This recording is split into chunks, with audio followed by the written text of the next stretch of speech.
안녕하세요. 네. 배상책임보험이 근제보험을 강의하는 강사 임경아입니다. 제 과목은요, 여러분들께서 이제 신체손해하정사 시험을 보시게 되면 2교시에 치러지는 과목이에요. 그래서 여러분들이 지금 어느 정도의 수준으로 지금 이 자리에 계신지는 모르겠어요. 아예 보험 상품을 모르시는 분들도 계실 거고, 그리고, 해당 이제 이 과목에 대한 부분들을 좀 접해 보신 분들도 계실 수도 있는데, 어쨌든 여러분들의 뭐 평균적인 그러한 수준을 제가 정확히 모르기 때문에 좀 기본부터 좀 설명을 드리면,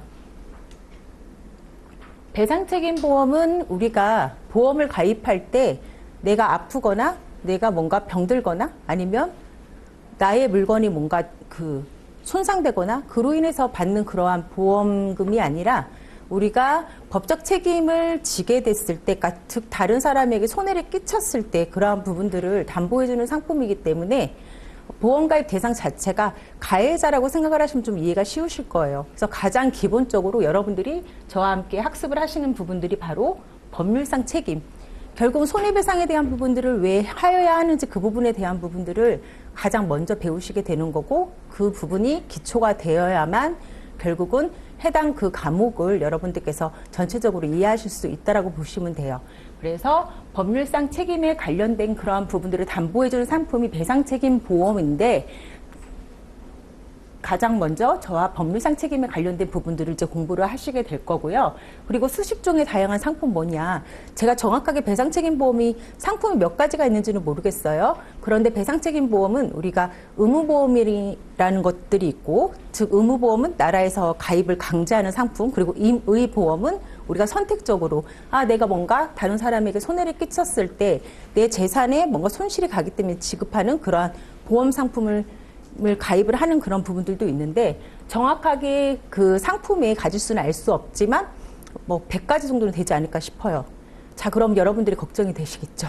이 100가지 상품을 1년도 채 안 되는 시간 동안 내가 공부를 해야 할까, 그런 부분들이 좀 염려가 되시겠지만, 이러한 수십 종의 다양한 상품 중에서 시험에 출제될 가능성이 좀 높은 그러한 상품들을 추려서 저하고 같이 공부를 하시게 될 거예요.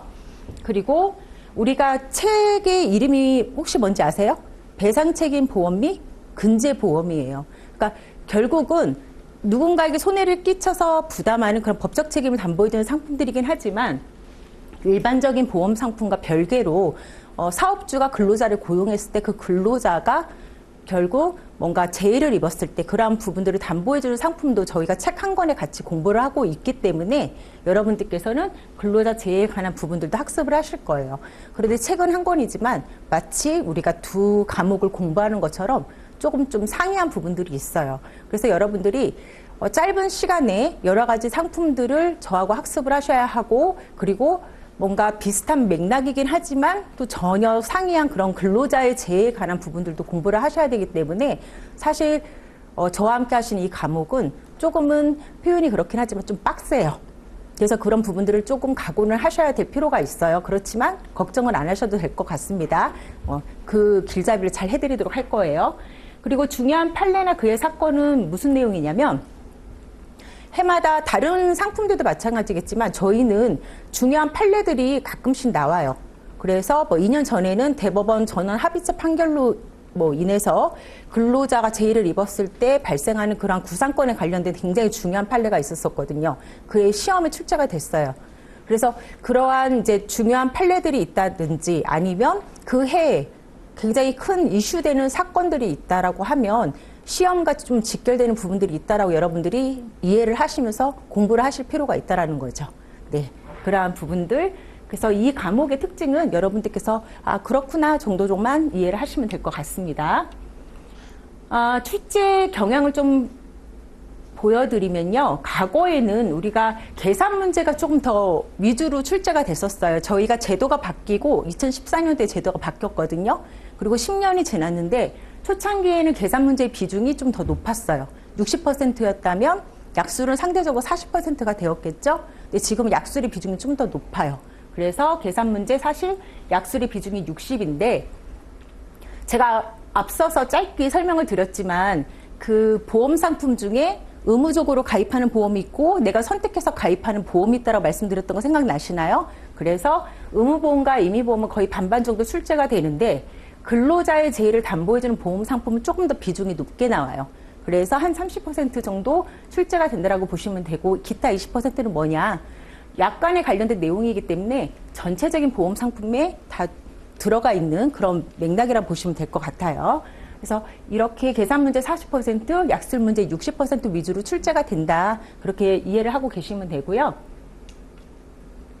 저희 강의 플랜이에요. 여러분들께서 저희 학원에 등록을 하셔서 이제 학습을 하시게 되면 1월부터 기본 강의, 그리고 3, 4월에는 또 문제풀이, 그리고 이후에 여러 가지 이러한 계획들로 여러분들이 이제 저희 학원에서 학습을 하시게 될 텐데, 간단하게 설명을 잠깐 드리면 기본 이론 시간에는 사실상 법률상 책임에 관련된 부분과 그리고 여러 가지 다양한 상품들을 학습을 하시기 때문에 사실은 여러분들이 깊게 들어가실 수는 없어요. 전체적인 그러한 부분들의 큰 틀을 잡으시는 부분들이라고 생각을 하시면 되고요. 그래서 그러한 내용들을 좀 이해하시는 단계가 될 거고, 그리고 여러분들이 문제풀이를 통해서 여러분들이 기본적으로 학습을 하셨던 내용들에 대한 부분들에 살도 붙이고 거기에 뭔가 생명을 더 불어넣는 거라고 이해를 하시면 될 것 같아요. 그래서 기본 이론 강의 시간 이후에 문제풀이 강의 시간에 여러분들이 실력이 정말 많이 향상되고, 내가 기본 이론 강의 때는 이해하지 못했던 내용들을 문제풀이를 통해서 여러분들이 더 이해를 도울 수 있다고 생각을 하시면 돼요. 그리고 핵심 이론에 대한 부분들은 앞서서 배웠던 내용들에 대한 부분들, 내가 부족한 부분들을 좀 더 채워나가는 시간이라고 보시면 되고요. 그리고 모의고사는 정말 이제 여러분들이 얼마나 공부를 잘 하셨는지 거기에 대한 부분들을 체크하는 시간이라고 보시면 됩니다. 자, 짧게 해당 과목에 대한 부분들을 모두 다 말씀드릴 수는 없지만 배상책임 보험 상품이 여러분들이 어떤 상품이고 이러한 커리큘럼으로 조금 학습을 하신다는 부분들을 이해를 하시고요. 그리고 저희 학원에서 함께 만나서 같이 학습을 하시고, 그리고 여러분들이 7월 말에 예상이 되지만 그 시험에 대비를 하셔서 올해 좀 합격하는 그런 기쁨을 누리셨으면 좋겠습니다. 자, 저는 이상으로 마치고요. 감사합니다.